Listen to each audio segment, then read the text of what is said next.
Hi all, welcome back. അപ്പോൾ ഇന്നത്തെ നമ്മുടെ റെസിപ്പി നല്ല ഹെൽത്തി ആയിട്ടുള്ള ഒരു ഡ്രിങ്കിൻ്റെ റെസിപ്പിയാണ് കേട്ടോ. അപ്പോൾ ഇഫ്താറിൻ്റെ സമയത്ത് ചൂട് സമയത്തൊക്കെ നമുക്ക് ദാഹവും വിശപ്പും ക്ഷീണമൊക്കെ മാറ്റാൻ പറ്റിയിട്ടുള്ള നല്ല ഹെൽത്തി ആയിട്ടുള്ള ഒരു ഡ്രിങ്കാണിത്. അപ്പോൾ നമുക്കിത് എങ്ങനെയാണ് തയ്യാറാക്കുക എന്നുള്ളതൊന്ന് നോക്കാം. അപ്പോൾ ആദ്യം തന്നെ ഞാനിതാ ഇവിടെ ഒരു 1.5 കപ്പ് വെള്ളം തിളപ്പിച്ചെടുത്തിട്ടുണ്ട്. അതിലേക്ക് നമുക്ക് ഒരു പിടി റാഗി സേമിയ ഇട്ട് കൊടുക്കുക. ഒരുപാട് വേണ്ട കേട്ടോ, നമുക്ക് വെള്ളത്തിലേക്കുള്ളതല്ലേ. അപ്പോൾ അത് കുറച്ച് മതി. റാഗി സേമിയ ആകുമ്പോൾ കൂടുതലായിട്ട് കൊഴുപ്പും ഉണ്ടാവില്ല കേട്ടോ, നമ്മുടെ മറ്റേ സേമിയേൻ്റെ പോലെ. അതുപോലെ തന്നെ ഹെൽത്തി ആയിട്ടുള്ളതും കൂടിയാണ്. ഈ സേമിയ ഒന്ന് ചെക്ക് ചെയ്ത് നോക്കുക കേട്ടോ. ഇടയ്ക്ക് ഒന്ന് സോഫ്റ്റായിട്ട് വരുന്നത് വരെ വേവിച്ചെടുത്താൽ മതി. ഒരുപാട് ടൈമൊന്നും വേണ്ട. ഒരു 3-4 മിനിറ്റ് ഒന്ന് തിളപ്പിച്ചെടുത്താൽ മതി. അപ്പോഴേക്കും സേമിയ നല്ല സോഫ്റ്റായിട്ട് വരും. ഇതാ ഇത്രയും മതി കേട്ടോ. ഇപ്പോൾ സേമിയ ഇതാ നമുക്ക് തൊട്ട് നോക്കിയാൽ അറിയാൻ പറ്റും ഇത് സോഫ്റ്റ് ആയിട്ടുണ്ടോ എന്നുള്ളത്. അപ്പോൾ അതായത് ഇവിടെ റെഡിയായി വന്നിട്ടുണ്ട്. ഇനി നമുക്ക് ഇതാ കണ്ടല്ലോ, മറ്റേ സേമിയത്തിൻ്റെ പോലെയല്ല, നമുക്ക് വെള്ളമൊന്നും അങ്ങനെ കൊഴുപ്പായി വന്നിട്ട് ഒന്നുമില്ല. ഇനി നമുക്കത് ഫ്ലെയിം ഓഫാക്കിയിട്ട് ഊറ്റി വെക്കാം. ഈ വെള്ളമൊക്കെ ഒന്ന് കളഞ്ഞിട്ട് ഡ്രെയിൻ ചെയ്യാം. എന്നിട്ട് ഇതാ മറ്റൊരു പാൻ ഞാൻ അടുപ്പത്ത് വെച്ചിട്ടുണ്ട്. അതിലേക്കൊരു 2 ടേബിൾ സ്പൂൺ കൂവപ്പൊടി ചേർത്ത് കൊടുക്കാം. കൂവപ്പൊടി നമുക്ക് ഈ ഒരു ചൂടുള്ള സമയത്തൊക്കെ ഏറ്റവും നല്ലതാണ് കൂവപ്പൊടിയുടെ വെള്ളം എന്ന് പറയുന്നത്. നമുക്ക് ചിലപ്പം കൂവപ്പൊടിയുടെ വെള്ളമൊക്കെ അങ്ങനെ കുടിക്കാൻ ബുദ്ധിമുട്ടുള്ളവർക്കൊക്കെ ഈ ഒരു രീതിയിൽ കുടിക്കുകയാണെന്നുണ്ടെങ്കിൽ കുട്ടികൾ വരെ കുടിക്കും കേട്ടോ. കുട്ടികൾക്കൊക്കെ ചിലപ്പം കൂവപ്പൊടിയുടെ വെള്ളമൊക്കെ കുടിക്കാൻ കുറച്ച് മടിയുണ്ടാവും. അപ്പോൾ ഇങ്ങനെ കൊടുക്കുകയാണെന്നുണ്ടെങ്കിൽ കുട്ടികളും കുടിക്കും. അപ്പോൾ ഞാൻ 2 ടേബിൾ സ്പൂൺ കൂവപ്പൊടിയിലേക്ക് ഒരു 1.5 കപ്പ് വെള്ളം ഒഴിച്ചു കൊടുത്തിട്ടുണ്ട്. ഇനി നമുക്ക് ഇതൊന്ന് തിളപ്പിച്ചെടുക്കണം. അപ്പോൾ നമ്മൾ കൂവപ്പൊടി തിളപ്പിക്കാൻ വെച്ച് കഴിഞ്ഞാൽ ഇതാ തിളക്കുന്നത് വരെ ഇതുപോലെ ഒന്ന് ഇളക്കി കൊടുക്കണം കേട്ടോ, അല്ലെങ്കിൽ ഇത് കൊഴുപ്പായി വന്ന് അടിയിൽ പിടിക്കും. അപ്പോൾ അതാ തിളച്ച് കഴിഞ്ഞപ്പോഴേക്കും ഇതാ കൂവപ്പൊടിയൊക്കെ ഒന്ന് കുറച്ചൊന്ന് തിക്കായി വന്നിട്ടുണ്ട്.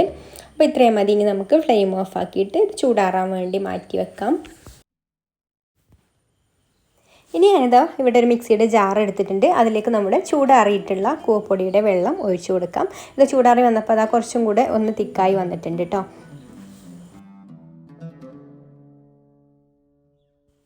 ഇനി നമുക്കിതിലേക്ക് മധുരത്തിന് ആവശ്യമായിട്ടുള്ള പഞ്ചസാര ചേർത്ത് കൊടുക്കാം. ഞാനിവിടെ ഒരു 1/2 കപ്പ് പഞ്ചസാരയാണ് കേട്ടോ ചേർത്ത് കൊടുത്തിട്ടുള്ളത്. പിന്നെ നമുക്ക് മധുരം വേണമെങ്കിൽ പിന്നീട് ചേർത്ത് കൊടുക്കാം.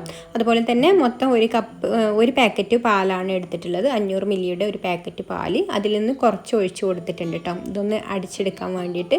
ഇനി നമുക്ക് ജാർ അടിച്ച് വെച്ചിട്ട് ഇതൊന്ന് നന്നായിട്ട് അടിച്ചെടുത്തിട്ട് വരാം. അടിച്ചെടുത്തതിന് ശേഷം നമ്മൾ ആ ഒരു ബാക്കിയുള്ള പാലിലേക്ക് തന്നെയാണ് കേട്ടോ ഒഴിച്ച് കൊടുത്തിട്ടുള്ളത്. മൊത്തത്തിലേക്ക് ഒരു പാക്കറ്റ് പാലാണ് കേട്ടോ എടുത്തിട്ടുള്ളത്. അപ്പോൾ അതാ നമ്മൾ അടിച്ചെടുത്തതും കൂടി ഇതിലേക്ക് ഒഴിച്ച് കൊടുത്തിട്ടുണ്ട്. ഇനി നല്ലൊരു ടേസ്റ്റ് കിട്ടാൻ വേണ്ടിയിട്ട് ഇതിലേക്ക് കുറച്ച് കണ്ടൻസ്ഡ് മിൽക്കും കൂടെ ചേർത്ത് കൊടുക്കാം. അത് ഓപ്ഷണലാണ് കേട്ടോ, വേണമെങ്കിൽ ചേർത്ത് കൊടുത്താൽ മതി. ഇനിയിപ്പോൾ കണ്ടൻസ്ഡ് മിൽക്ക് ഇല്ല എന്ന് വിചാരിച്ചിട്ട് കുഴപ്പമൊന്നുമില്ല.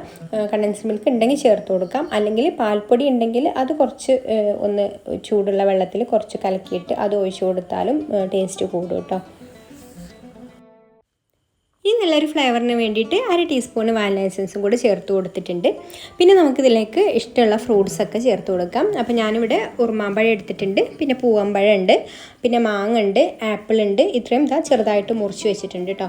അപ്പോൾ ഇപ്പോൾ പൂവമ്പഴമാണ് കേട്ടോ ചേർത്ത് കൊടുക്കുന്നത്. പൂവമ്പഴം അല്ലെങ്കിൽ റോബസ്റ്റ് പഴം ആയാലും മതി. അതുപോലെ തന്നെ ഉറുമാമ്പഴം ചേർത്ത് കൊടുക്കാം. അപ്പോൾ നമ്മൾ കയ്യിലുള്ള ഫ്രൂട്ട്സൊക്കെ ഇതിലേക്ക് ചേർത്ത് കൊടുക്കാം കേട്ടോ, അതും ഇഷ്ടമുള്ള അളവിൽ. ഇനിയിപ്പോൾ ഇത്ര തന്നെ വേണമെന്നില്ല, ഒരുപാട് വേണമെന്നുണ്ടെങ്കിൽ അങ്ങനെ ചേർത്ത് കൊടുക്കാം. പിന്നെ മാങ്ങയൊക്കെ ചേർത്ത് കൊടുക്കുമ്പോൾ മാങ്ങ അത്യാവശ്യം മധുരമുള്ള മാങ്ങ ചേർത്ത് കൊടുക്കാൻ നോക്കുക കേട്ടോ. പുളിയുള്ള മാങ്ങയാണെങ്കിൽ ചേർത്ത് കൊടുക്കാതിരിക്കുന്നതാവും നല്ലത്. കാരണം ഈ ഒരു വെള്ളത്തിൻ്റെ കൂടെ പുളി കൂടെ ഉണ്ടാകുമ്പോൾ അത്രയ്ക്ക് ടേസ്റ്റ് ഉണ്ടാവില്ല. അതുപോലെ തന്നെ മുന്തിരിയും ചേർത്ത് കൊടുക്കാതിരിക്കുന്നതാണ് കേട്ടോ നല്ലത്. മുന്തിരി പുളിയുള്ള മുന്തിരിയൊക്കെ ഉണ്ടെങ്കിൽ നല്ല മധുരമുള്ളതാണെങ്കിൽ കുഴപ്പമില്ല. അപ്പോൾ അത് എത്രത്തോളമാണോ ഫ്രൂട്ട്സ് നമുക്ക് വേണ്ടത് അത്രയും ചേർത്ത് കൊടുക്കാം. ഇനി നമുക്കിതിലേക്ക് നമ്മൾ നേരത്തെ വേവിച്ച് ഊറ്റി വെച്ചിട്ടുള്ള സേമിയ അതിലേക്ക് ചേർത്ത് കൊടുക്കാം, റാഗി സേമിയ. അപ്പോൾ കളറൊന്നും ചേർക്കാത്തത് കൊണ്ട് തന്നെ നമുക്ക് ആ ഒരു വെള്ളത്തിൽ ഈ ഒരു റാഗി സേമിയ ആയതുകൊണ്ട് ആ ഒരു കളറും കൂടെ കിട്ടും കേട്ടോ. ഈ ഒരു വെള്ളത്തിൽ ഈ ഒരു ചെറിയൊരു ബ്രൗൺ കളറാണല്ലോ നമ്മുടെ റാഗി സേമിയൊക്കെ ഉള്ളത്. അപ്പോൾ അതും കൂടി എല്ലാ കളറിൻ്റെ കൂടെ ഫ്രൂട്ട്സിൻ്റെ കളറിൻ്റെ ഒക്കെ കൂടെ ആകുമ്പോൾ ഒരു പ്രത്യേക ഭംഗി തന്നെയാണ്. ഇനി നമുക്ക് ലാസ്റ്റായിട്ട് ഇതിലേക്ക് നമ്മൾ സാധാരണ വെള്ളത്തിലൊക്കെ ചേർക്കുന്ന ആ ഒരു കസ്കസ് തീർത്തതുണ്ടല്ലോ അതും കൂടെ ചേർത്ത് കൊടുക്കുന്നുണ്ട്. അപ്പോൾ ഇത്രയേ ഉള്ളൂ നമ്മുടെ അടിപൊളി ഡ്രിങ്ക് ഇവിടെ റെഡി ആയിട്ടുണ്ട്. നല്ല ഹെൽത്തി ആയിട്ടുള്ള ഒരു ഡ്രിങ്കാണിത്. അപ്പോൾ ഈ ഒരു ചൂടുള്ള സമയത്തൊക്കെ കുടിക്കാൻ പറ്റിയിട്ടുള്ളതാണ് കേട്ടോ, കൂവപ്പൊടി ആയതുകൊണ്ട് തന്നെ. അപ്പോൾ നിങ്ങൾക്ക് ഈ വീഡിയോ കണ്ടിട്ട് ഇഷ്ടമായിട്ടുണ്ടെങ്കിൽ ഒന്ന് ലൈക്ക് ചെയ്യാൻ മറക്കരുത്. ഇഷ്ടപ്പെട്ടില്ലെങ്കിൽ ഡിസ്ലൈക്കും ചെയ്യാം. അതുപോലെ തന്നെ നിങ്ങളുടെ അഭിപ്രായങ്ങളൊക്കെ താഴെ കമൻറ്റ് ചെയ്യാം. പിന്നെ ഈ ചാനൽ സബ്സ്ക്രൈബ് ചെയ്യാതെ കാണുന്ന കൂട്ടുകാരാണെങ്കിൽ ഒന്ന് സബ്സ്ക്രൈബും കൂടെ ചെയ്യണേ. അപ്പോൾ ഇനി മറ്റൊരു നല്ല റെസിപ്പിയുമായിട്ട് അടുത്ത വീഡിയോയിൽ കാണാം. താങ്ക്